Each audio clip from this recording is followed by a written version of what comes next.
Hello, guys. Hello, guys. Good evening. Oh, my goodness. Oh, my goodness. Wait a second. I'm going to go to the learning. No, my goodness. This platform is, is, is so, I don't know, so difficult. So difficult. This platform works well when it wants to do it. My goodness. Okay. Well,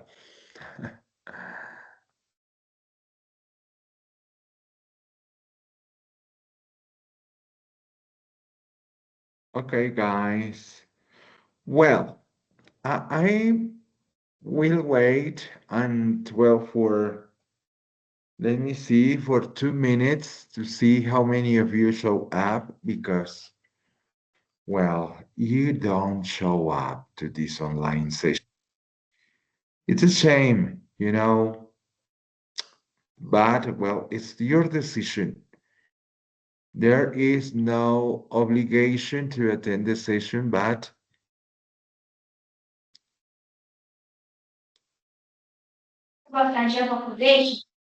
Natalie, hello, good evening. Hello, good evening, teacher. How are you? How are you doing? Good? I'm good, very good. Ah, that's excellent. Excellent. Good to know. Thanks. And Good to you? know. Good. I'm great. Thank you. Thanks for asking. Thanks for All right. asking. Well, who wants to send the link to your classmates? ¿Quién puede enviarle el link a los compañeros? Yo A ver, desde esta mañana les envié el link de la clase, eso fue como a las 11 de la mañana se los envié. Igual en ese momento voy a escribirles al grupo a ver si se van a conectar. Natalie, ¿usted es la vocera? Sí, señor. Natalie, good to meet you. Nice to meet you. That's good. Nice to meet you. Excelente, excelente, excelente. Muy bueno.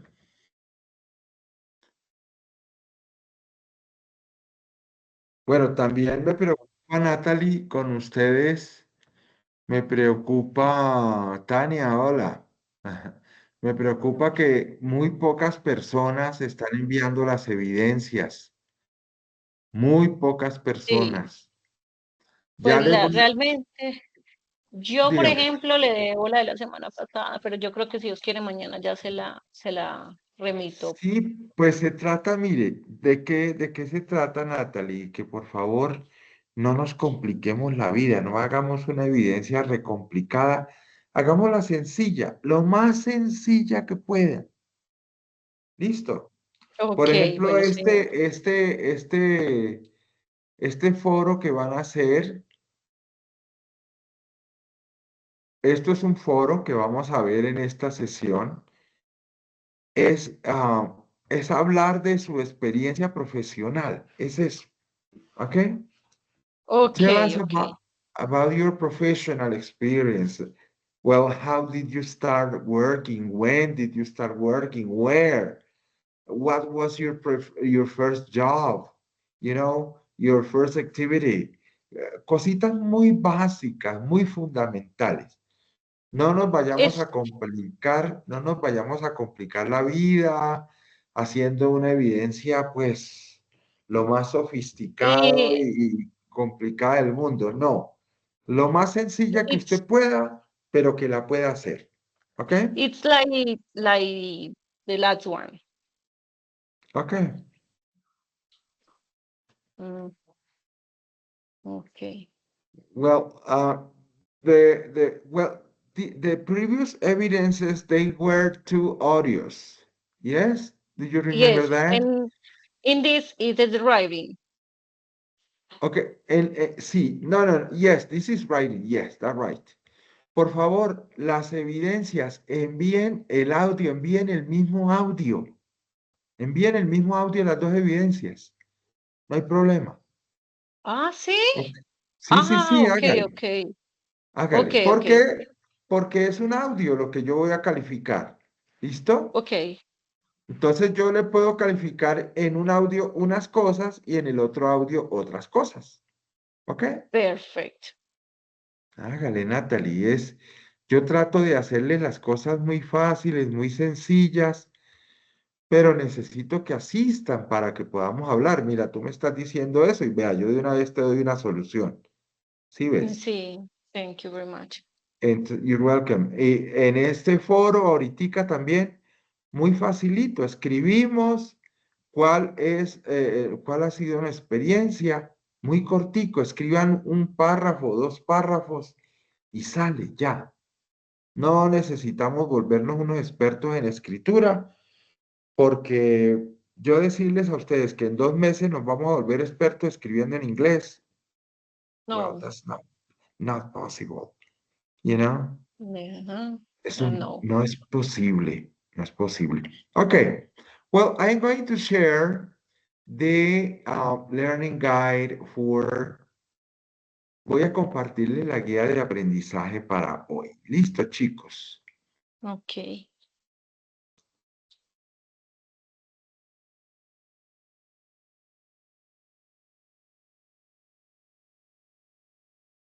Okay, this is the guide for tonight. It is called forum or foro. Se dice en español, se dice foro. Listo. Forum or foro. Um, well, so what are you required to do here? ¿Qué debemos hacer aquí en este foro? Entonces, les voy a ampliar un poquito más la guía de aprendizaje para que veamos las preguntas. Mire, hay 3 preguntas. What was the result of, well, think about an experience at work where you were flexible and adapted to a new situation on change or change in the process. Ahí nos dicen que debemos hablar de una experiencia en donde usted tuvo que ser flexible o adaptarse. Well, si usted quiere, hágala así. O si quiere, puede hablarnos de su historia laboral. ¿Cuándo empezó usted a trabajar? When did you start working? Where? When? Where? What did you do in your first job? ¿Qué hacías en tu primer trabajo? What was your experience regarding the first job? Con el primer trabajo. Or what can you tell us about your job? You know, ¿qué puede decirnos de su trabajo? Usted empieza a hablarnos de su trabajo. Mi trabajo es muy interesante, ta, ta, ta, ta, ta, ta. Hago esto, ta, ta, ta, ta, ta, ta. Ok, son muchas cosas que podemos hacer relacionadas con nuestro trabajo, contando la experiencia mía, laboral mía, o si quiere hacerla así como dice aquí en la guía, hable de una situación en la que usted tuvo que ser flexible y adaptarse a una nueva situación. Por ejemplo, a nosotros en el SENA nos ha tocado ser flexibles y adaptarnos a esta nueva plataforma de trabajo que es horrorosa, pero nos ha tocado adaptarnos, ser flexibles, o sea, cambiar nuestros horarios de trabajo, cambiar estrategias, un poco de cosas y adaptarnos a este cambio, eh, bueno, desagradable, porque esto fue un cambio desagradable. ¿Listo? Yo creo que para ustedes también los aprendices, porque esta plataforma es muy complicadita. Entonces, vea, eso es una situación, pero habrá muchas otras situaciones, por ejemplo, en que a usted la trasladan a otra región, por ejemplo, a Guainía, al llano, por allá, Paz de Ariporo, por allá en Arauca, en Casanare, lo que sea. Entonces, ¿qué nos toca hacer? Flexible and adaptable, you know? flexible y adaptable. Nos toca adaptarnos porque pues si no queremos renunciar al trabajo. Okay, so you are required to write 1 or 2 paragraphs, no more. 1 o 2 párrafos, no más. Vamos a escribir. ¿Listo? Sobre la evidencia. 1 o 2 párrafos no más. ¿Listo? Entonces, ahora vamos a ver 2 videos. Vamos a ver 2 videos corticos sobre cómo contar cosas en pasado, cómo hablar de una historia. Entonces, si usted me habla de su trabajo, de su experiencia laboral, tiene que contarme la historia de su experiencia laboral, ¿ok? Entonces, por eso vamos a ver estos 2 videos que hablan de cómo contar una historia. ¿Listo? Is there any question?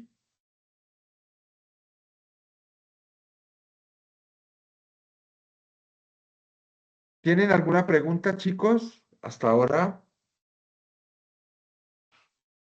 muchachos. No, no, señor, ninguna. No, everything is clear. ¿Todo está claro? Yes, teacher. Ok. Clear. Acuérdense, es escribir un párrafo o 2 contando su historia, su experiencia laboral o otra situación que le haya pasado en donde usted haya tenido que ser flexible y adaptarse a alguna situación. ¿Ok? Esas 2 opciones las tenemos. Entonces vamos a ver el primer video. But we are going to watch a part of the video. Vamos a ver solamente una parte del video. Okay, go ahead. Emma from English. Today we're going to be doing some speaking practice together, and we're going to be practicing with the English imitation technique. Now, I've talked about this before. We've practiced it together before. It's one of the most effective ways that you can reduce your accent and fix some of those pronunciation problems so that you're speaking English clearly and confidently. Plus, we're going to be using a lot of the narrative tenses you've been learning over the past few weeks. The past continuous, the past perfect continuous, and the past perfect simple. Very, very exciting to be putting all of that grammar into practice in a speaking lesson. Now, one more thing before we get started. If you are not a subscriber yet, make sure you hit that button down there, turn on notifications so that you never miss one of the English lessons. All right, time to dive in.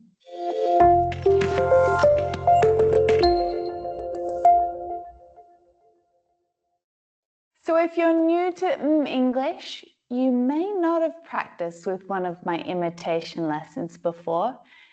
It's really simple.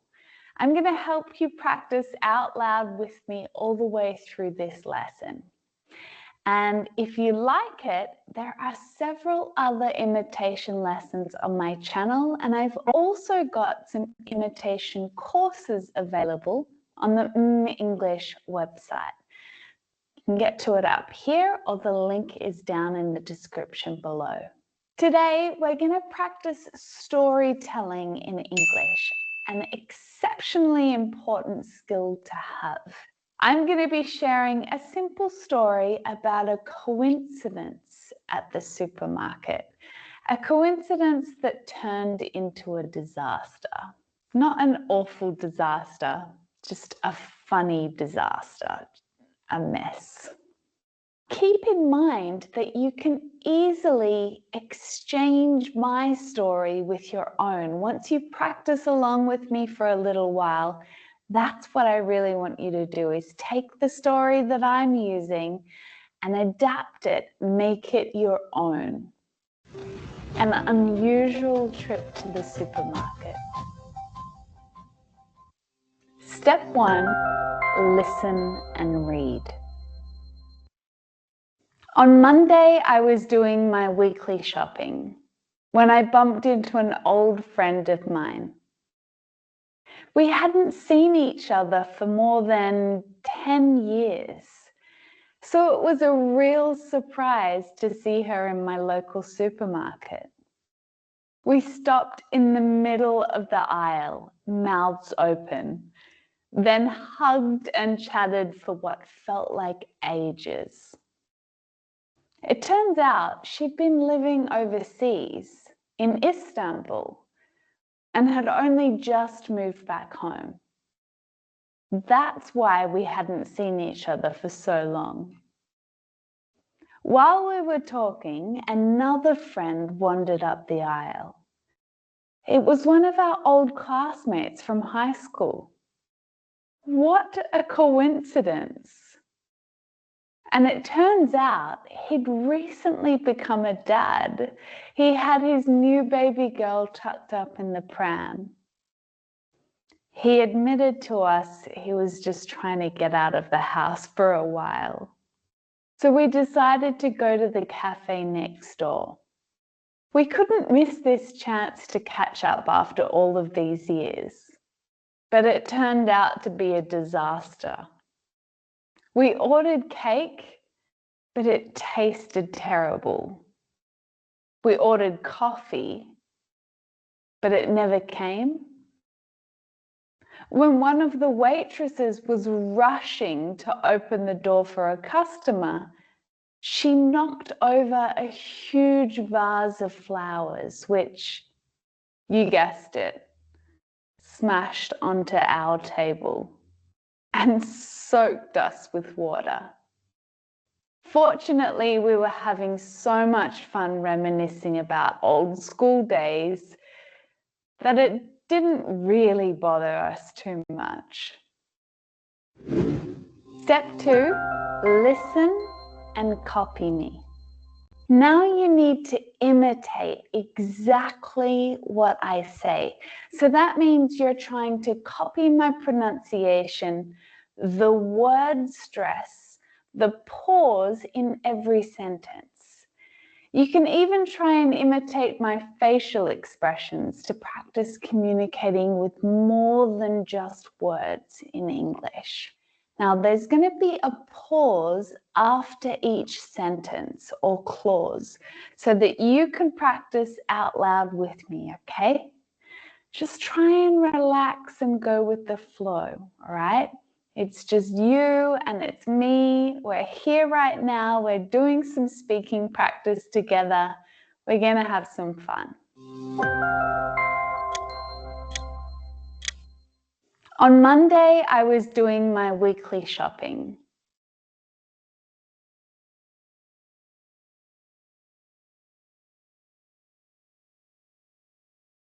Well, okay, in this time the speaker is well giving you some examples, some practices with the language and with pronunciation and with something like that. We are going to have a look to the next video. Vamos a ver el siguiente video que, bueno, creo que está un poco mejor. Está un poco mejor. Oh my goodness. Ah, no, here we are. Vamos a ver el siguiente video que está un poquito mejor. This one. Wait a second, I'm going to slow down the speed of the video and it's and everything okay. Okay. Hi there, it's Ronnie. Gonna teach you a lesson about using the past tense. She's a teacher, but she's a funny one, so she's like an entertainer. Ella es muy charrita, muy chistosita, pero tiene sus métodos para empezar la clase. A lot of people struggle with the past tense because there's so many verbs. There's irregular verbs. There's regular verbs, ed verbs. And a lot of the times when we're focused too much on the conjugation of verbs, we kind of forget to use other ways to actually use the past in regular conversations. which is my goal with you, to help you speak naturally, so you don't sound like a person that doesn't speak English very well. I want you to sound as natural as you can. And this is a really interesting thing that I've been thinking about for a while, is how we use the past tense in kind of a strange way. So this is a grammar based lesson on using the past, but there's some cool connections here. Let's look at our sentences first of all. The blue sentences are written in present tense. I would say, he is such an asshole. Because our verb is, we know this is present tense. And such an asshole means they're not really cool. Asshole for them is like un tonto, un bobo. He's such an asshole, you know?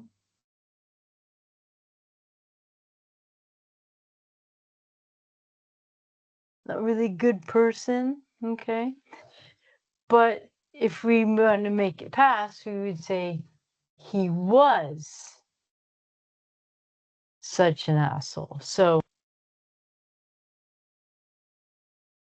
Ella nos está diciendo cómo convertir las frases de presente, he's an asshole, a convertirlas en el pasado. He was such an asshole. You know? Is es el verbo to be, presente. Was es el pasado del verbo to be.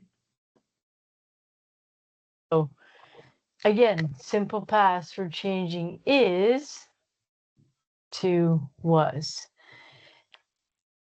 And hopefully through this, when I'm giving you these examples, you're thinking, wow, why would I say he was such an asshole?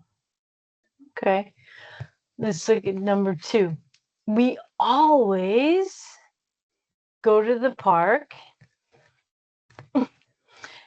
and make fun of rollerbladers. Do you know what this means, to make fun?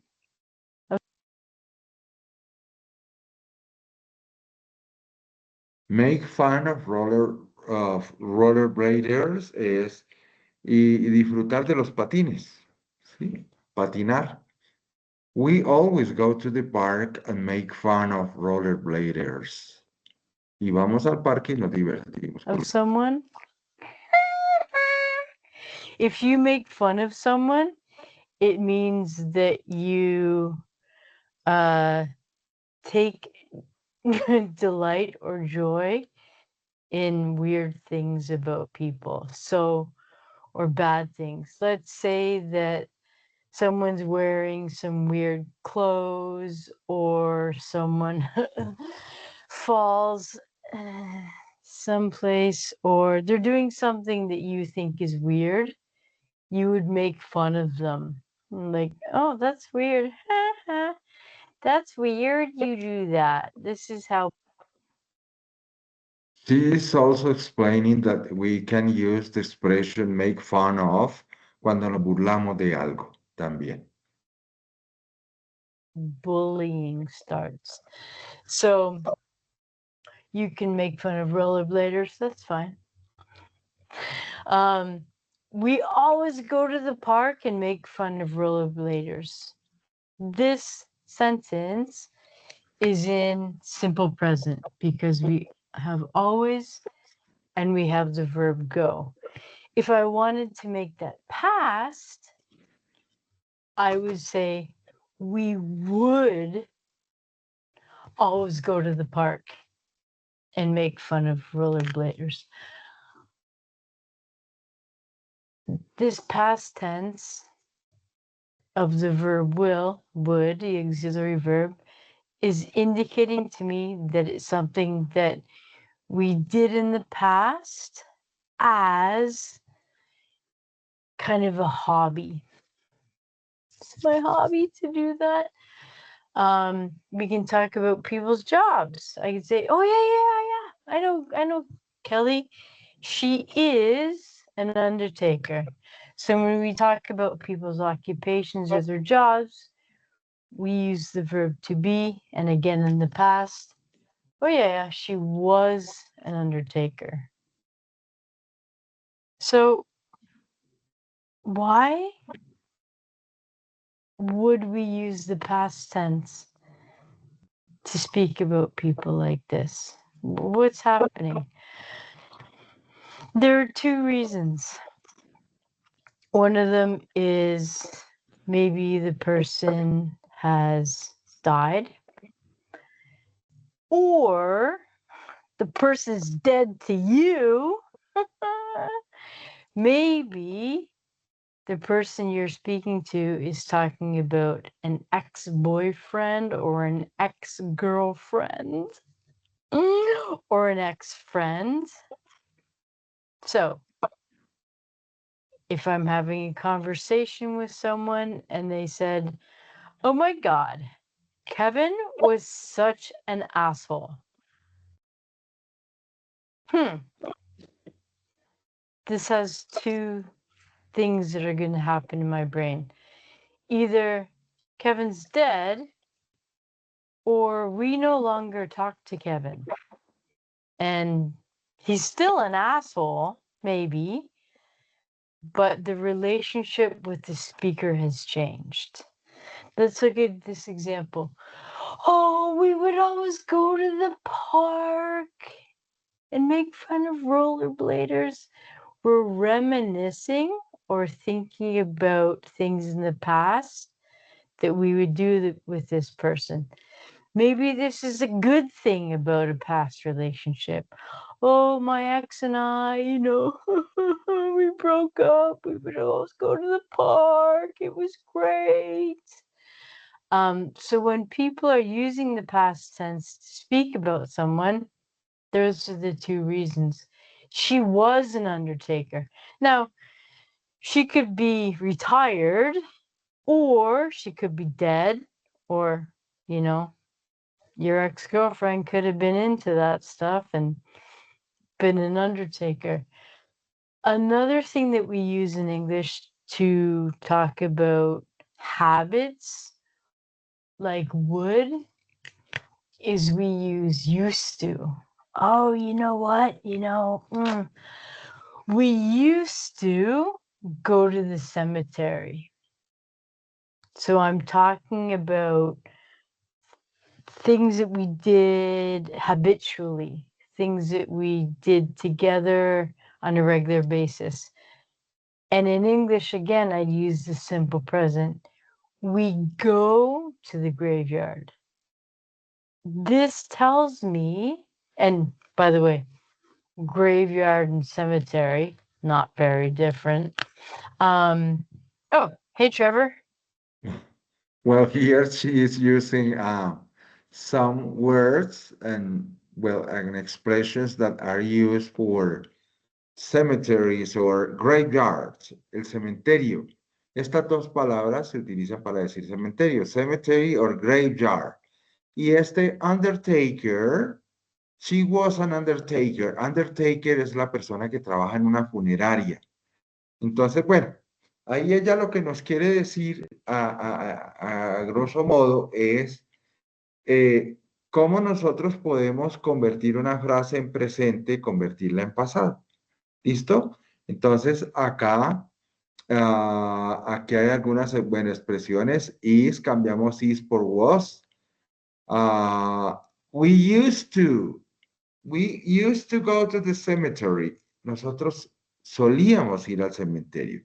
We used to go to play soccer. We used to go. Íbamos a jugar fútbol or whatever it is, in past tense, ¿ok? Entonces, pues, eso es lo que quiero que practiquen con estos dos videos. Mañana, bueno, espérenme, yo les subo los links de los dos videos aquí al chat box para que ustedes los tengan. ya se los voy a enviar. Es simplemente para que miren el uso del pasado, y miren cómo en el primero que veíamos cómo se narra una historia. Entonces, ustedes utilizan esos verbos, esa gramática. Ahí les compartí los dos videos, los links. Ustedes utilizan esa gramática para contar la historia que van a contar sobre, ¿sobre qué? Sobre la experiencia laboral. Eso es. Por eso vamos a utilizar el pasado para hablar, porque ustedes van a hablar en pasado, porque van a hablar de su historia laboral, ¿ok? O de alguna situación en la que usted tuvo que haber sido flexible y adaptarse en el pasado, por supuesto. ¿Ok? Entonces escribimos nomás un párrafo o dos párrafos sobre esto. ¿Listo? Si escriben un solo párrafo, que sea un párrafo grandecito y separado por puntos. Acuérdense que las frases se separan por puntos. Listo, mis hijos. Eso es lo que vamos a hacer. ¿Ok? Is there any question? ¿Alguna duda? Natalie, Jacqueline, Camilo, No, señor. Juliana. No, teacher, I don't Ok. have question. Si quieren, pueden hacer el trabajito en parejas. Listo, pero cada uno lo envía por separado para calificarles por separado. ¿Listo? Ok. Okay. Well, guys, thank you for attending the session. It was a pleasure to talk to you, and it was a pleasure meeting you. Okay. Bye-bye. Have a good night. Good night. Thank you. Good night. Bye. Good Good night. night. Bye-bye, thank you, teacher. Bye, See teacher. you. Night.